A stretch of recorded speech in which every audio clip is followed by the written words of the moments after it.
তিনি ছুটছেন, তার পিছনে ছুটছেন তৃণমূল কর্মীরা। ঘটনাটি 5 বছর আগের, এমনই এক লোকসভা ভোটের। তখনও ভাইরাল শব্দটা বহুল প্রচলিত ছিল না, তবুও টেলিভিশনের পর্দায় ওই ছবি বেশ আলোচিত হয়েছিল। প্রশ্ন উঠেছিল, তাহলে কি বহরমপুরের বেতাজ বাদশার মাথা থেকে মুকুট সরে যাবে? কিন্তু তার নাম যে অধীর চৌধুরী। সালটা ছিল 1991। রাজীব গান্ধীর হাত ধরে কংগ্রেসে তার যোগদান। ওই বছরই নবগ্রাম থেকে কংগ্রেসের প্রার্থী হিসেবে বিধানসভার ভোটে অভিষেক।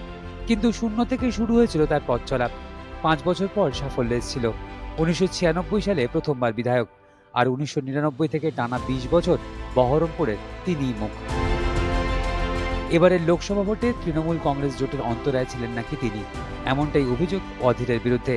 এরপরও বঙ্গে লোকসভা ভোটের ময়দানে কংগ্রেসের হেভিওয়েট মুখ একজনই, তিনি অধীর রঞ্জন চৌধুরী।